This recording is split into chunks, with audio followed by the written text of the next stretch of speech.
What's going on, everyone, everywhere? Well, we finna go ahead and get into this artifact. What should you level? What should you not? What is my personal recommendations to everyone out there for the damage roll? Okay, double artifact XP is live and active right now as of today's date, July. Well, it's the 15th right now when I'm recording this, but on the 14th it did happen. Okay, it will last all the way until the reset of July 21st, 2022. If you didn't know, now you know. All right, but this is my personal recommendation for y'all. I'm gonna go over might and precision for the damage roll. Okay, the DPS roll here in DC Universe. Got everything down here. All right. Now, first and foremost, transmission card. No matter what you are, if you're a DPS, you're going to use this.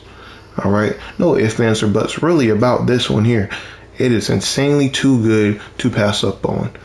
The 20% critical chance and 30% critical damage is insane. And when you get 200, you only take 15% reduction, which isn't really that much in retrospect of the crits, because crits get you well beyond that.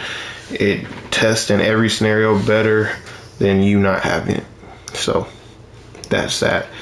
Strategy card is an excellent thing to have in general, especially if the enemies that you're facing are a little bit beefier, so strategy card actually proc a few times on them. At least have the dots hit a few times on the ticks. And it is especially good for single target. All right, now this is where we get into more of the might base. Solar Amplifier is what I would recommend for the number 3. If you didn't know, okay, transformations number 1, strategy card number 2. Solar, if you're might based, will be number 3. Okay, especially get your single target up. Pretty much almost all the powers in game currently for single target wise, you're going to use heat vision for. Now there's very few exceptions and very few loadouts that do not use heat vision. You're more than welcome to use those. You can have this up, but definitely just go ahead and get it up. It's still an excellent move and it works really well even in today's state of the game. Now if you're precision, everybody pretty much knows the Grim is the way to go, especially that 5% might, 5% precision, just really nice to have. It does your power interaction for you, so if you are using an ability that does more damage with power interactions, that always helps. If you're using like the pets or anything like that, like for me, since I'm sorcery right now, Fury with the bad karma does more damage. It's always nice to have. Okay.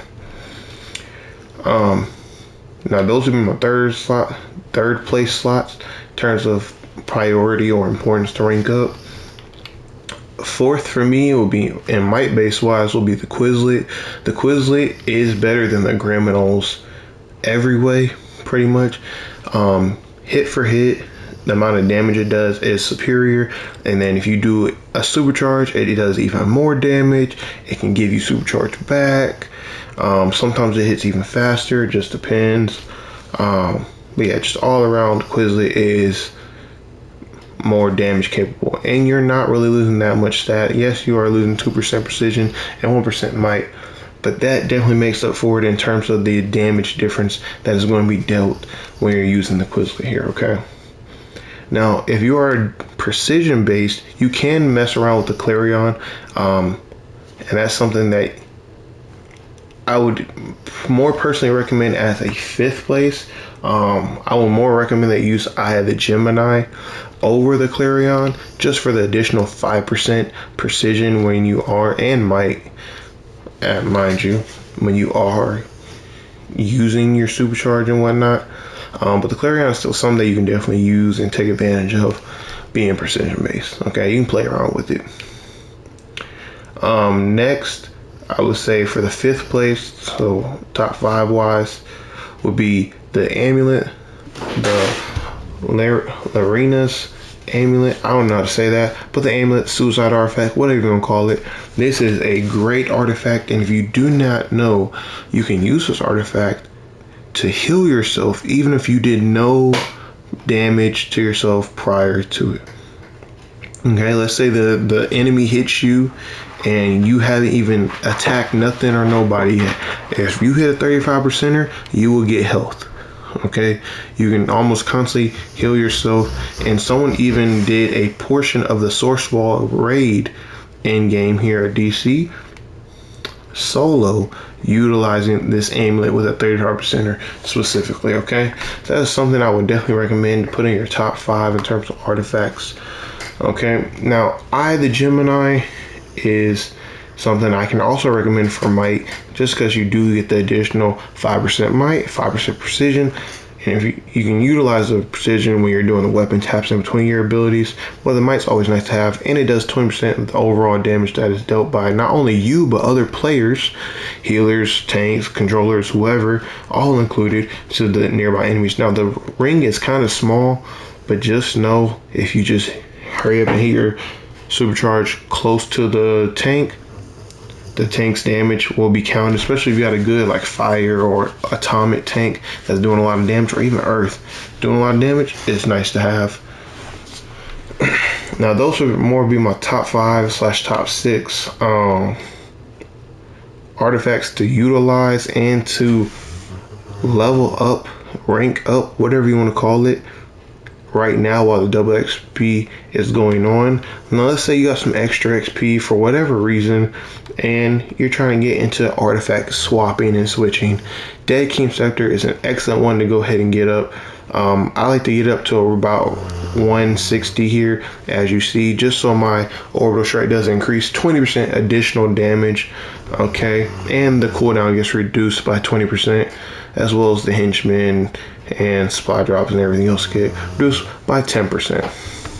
All right, now I don't really see a need personally, just because I do artifact swap it in for it to go anywhere past 160, but you know, we don't know what the future may hold. But currently, don't see a reason to get past 160. 160 should want to be your goal. Now, Philosopher's Stone is something I would definitely get up to 200, because when you get to 200, you double the damage buff that you get from your own supply drop. Okay, not everyone else's, but your own.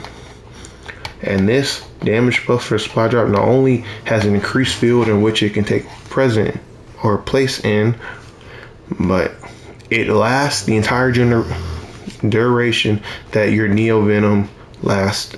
Okay, that means you can pop your trinkets and everything, pop your Neo Venom, and pop your supply drop, or pop your supply drop into your Neo Venom just to clip it for faster, and it will last the entire duration. That is so much damage that you can utilize like crazy. Excuse my dog in the background. It is late at night, like I said, so they are sleeping. But these are two, especially for artifact swapping and switching, that I would highly recommend that you go ahead and get. 200 for the Philosopher's Stones and only 160 for the Dead King Scepter. So it's going to be a lot easier to get the Dead King Scepter up than the Philosopher's Stone. So keep that in mind.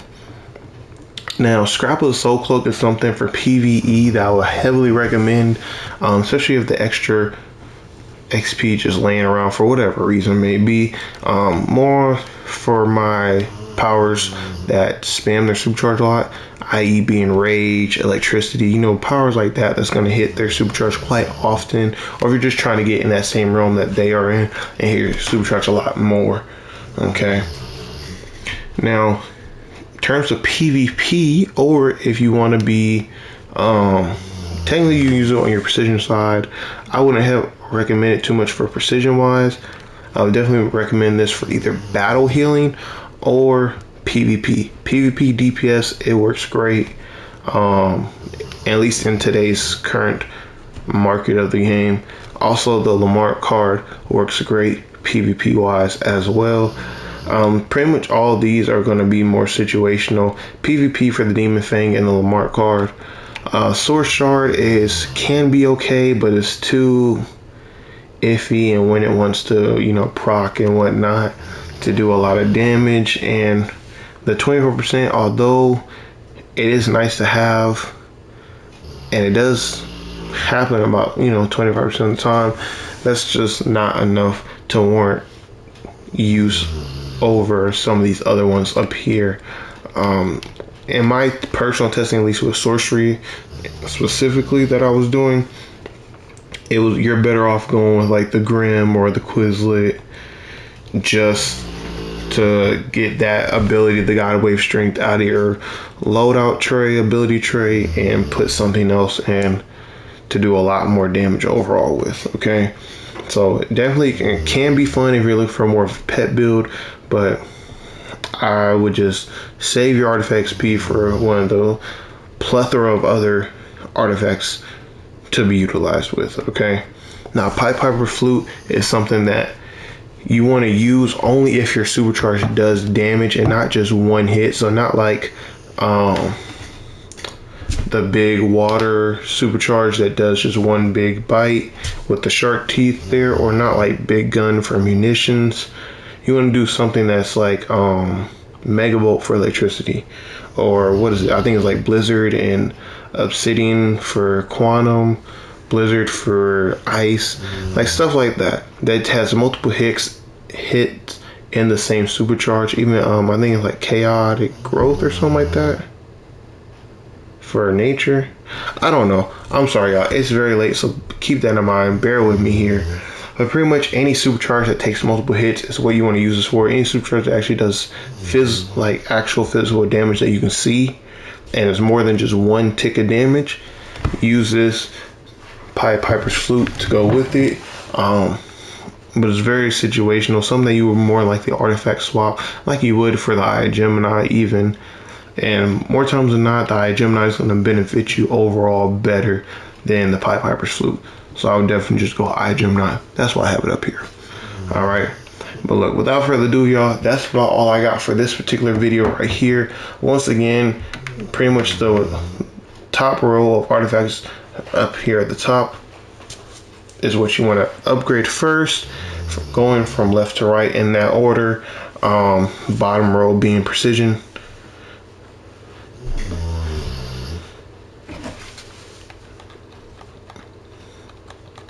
But this also being a part of it, okay? So, and the very bottom row, so second row is precision. The very bottom row, the very last row, is stuff that you more swap in and out, or stuff for PvP, i.e. the Demon Fang and the Lamort card. So keep those in mind. Y'all be easy, y'all take care, y'all be safe, share the video out, and all that good stuff. Okay, without further ado, I'm not going to try to drag this video on any longer than it needs to be anymore, because I am very tired right now. So peace and shalom.